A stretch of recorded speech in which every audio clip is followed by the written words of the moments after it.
Hello everyone, and welcome to this week's Dandelion lesson here on Patreon, and welcome to our guests that are visiting us during this uncertain time around the world. And today I wanted to talk about equanimity. Equanimity is a really difficult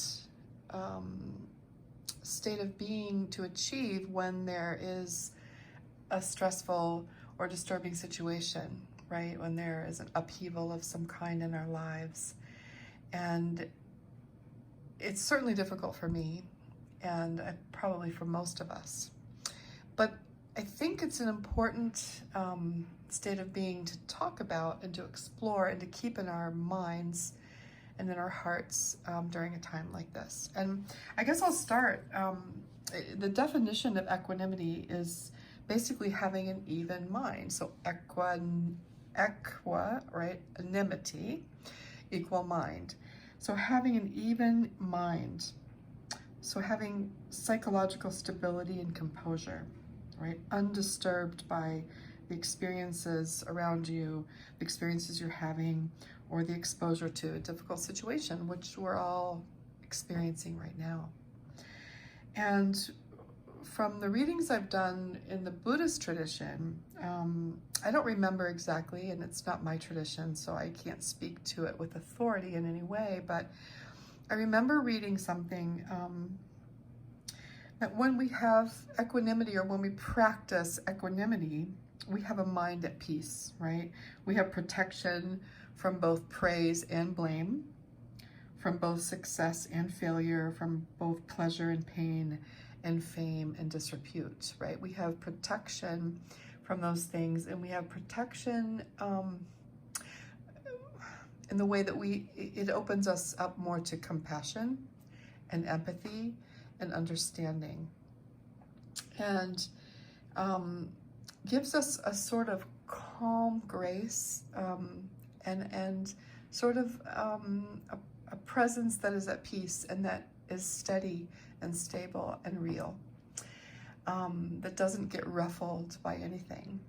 And I personally think it's a really difficult thing, and even though sometimes I think I might achieve it, lately I've had moments where I feel like I'm achieving it, and then other times when I read the news or see things happening, especially injustices that I see, or untruthfulness, exaggerations, and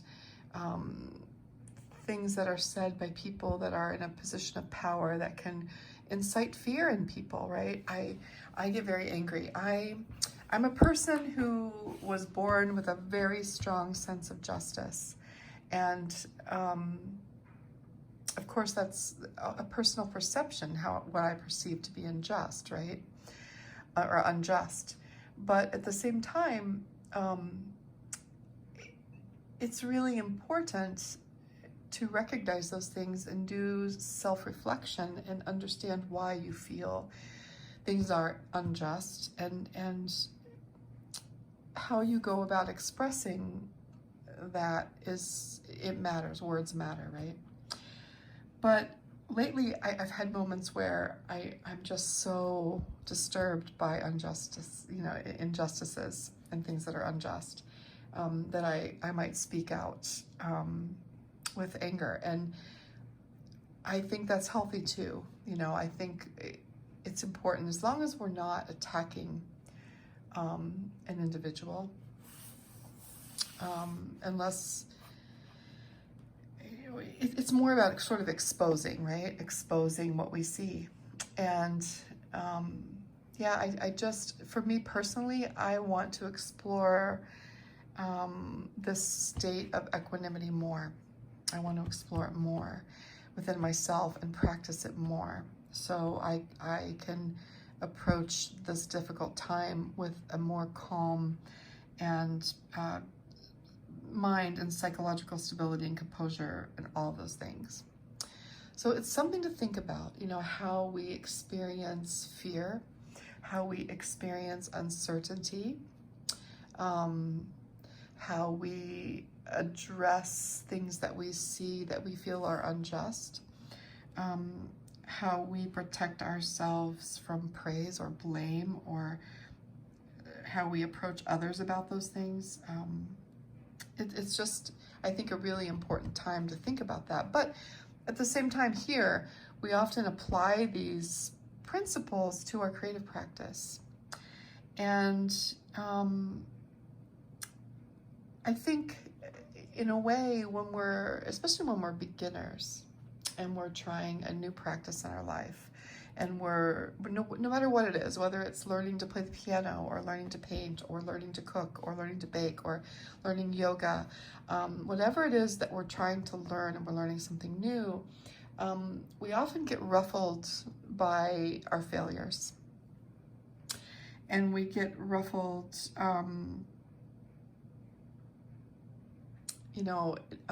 it's really easy to get ruffled by that and then just to give up, right?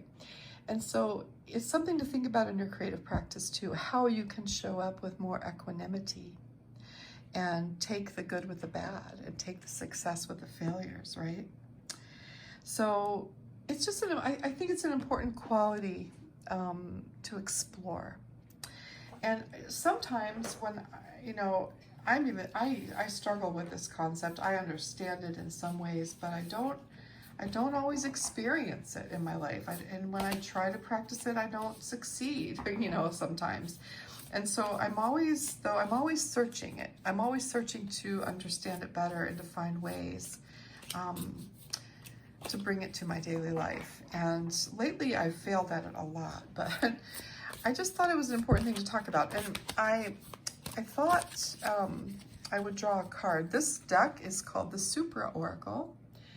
And it's a really beautiful deck artistically, and I like the images. They're very simple, and yet sometimes they say quite a bit. And so I'm going to draw a card as a lens to see the concept, the quality of equanimity. And the card that I drew is conflict. And wow, what a great card for this. How do we find equanimity when there's conflict, right? How do we retreat? I don't know. I mean, how would any good deed ever be done if we retreated at the first sign of conflict, right? But is there a way to approach conflict that isn't so belligerent and perhaps more balanced and calm and accepting of other views? For me, that's a big thing. That's a big thing for me. Let me just grab the book from the Super Oracle, and I want to read what it says. So normally I don't use guidebooks for my cards anymore. I used to a long time ago, but I don't anymore. I read them very intuitively.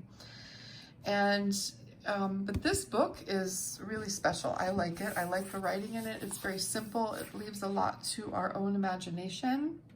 So I'm just going to find where the card conflict is. So it's on page 103.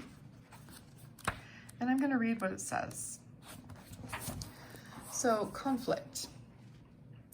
Conflict is bound to happen in our lives. It is unavoidable. We have disagreements, differences of opinions, ideas that challenge another's beliefs. That is humanity in all its glorious, multitudinous splendor. How we respond to these differences and how we profit from them is largely dependent on how well we can see beyond our own front door. Always on guard at our personal border stands our ego. Emotion is right behind. The pull from both is as strong as an ocean current, ebbing and receding with gravitational strength. Controlling these tides means relaxing into them, letting them wash and break upon you, so your heart and your mind can weigh and sift through them calmly instead of with hasty suspicion and distrust, to find the treasure of understanding waiting just below the surface. And the key words here are maturity, understanding, strength, action, and restraint. So these are all words that I would associate with equanimity. And action tells me a lot. So action and restraint. When do we act? When do we not? When do we say something? When do we not? And that's a personal decision, right? But perhaps how we say what we need to say matters. And I know I need to work on that. And I need to work on restraint too. These are important things, I think. And even if we totally clear the slate right here, pretend like there's nothing happening in the world and we're just speaking about our artistic practice, one of the questions I received the other day from a student is, how do we know when we're finished? How do we know when we're finished? That has a lot to do with action and restraint, right?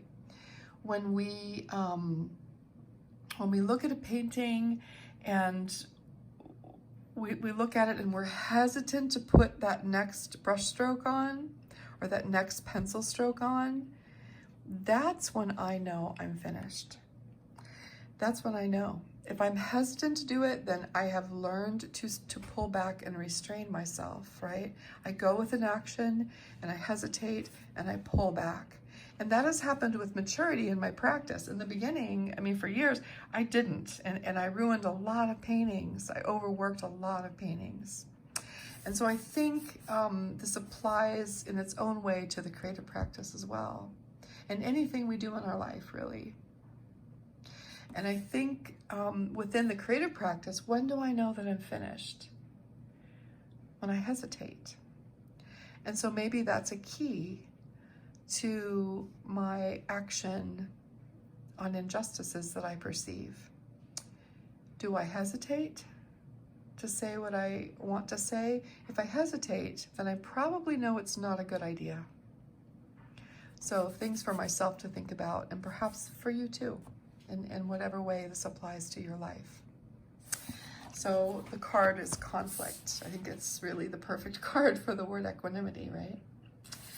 I apologize that my setup here is not very beautiful. I usually try to make it beautiful, and right now I can't really do that because I'm on an easel for health reasons, and everything that I put on there would just fall right off. So it's just this blank piece of wood. But what we're going to do is I'm going to tape a piece of paper and I'm going to paint. And this paper that I'm using today is by Amalfi. I buy it from my friend Leanne. Amalfi paper is made by the Amatruda family. They are in Italy. They have been making paper, doesn't say on here, but since the 1400s, I think. I mean, for a long, long time. And it's still made by the same family. I talk to one of the present owners often because I often also order my paper directly from them. And it's this beautiful handmade paper. And this paper here is in a pad. It's fairly affordable for handmade paper, and it's just lovely. It's a small size. It has a smooth texture that I love. So I'm just gonna tape a piece here.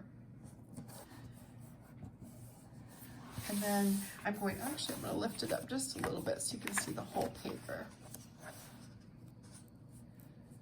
There, that's better. Okay, and then I'm going to put some music on and I'm gonna paint, keeping that quality of equanimity in my mind and in my heart.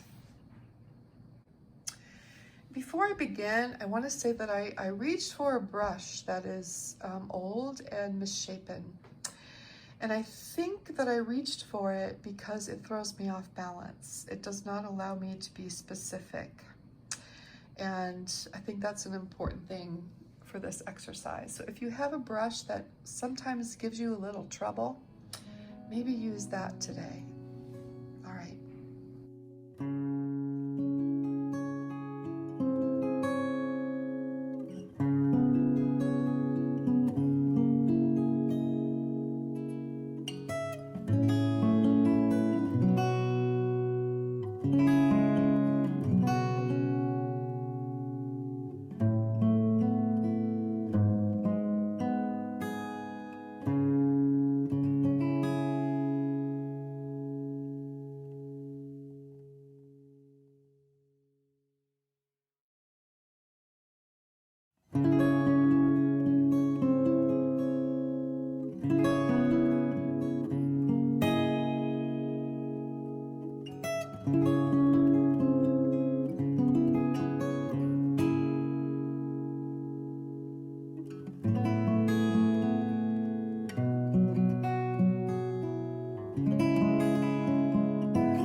my painting and let it dry for a minute.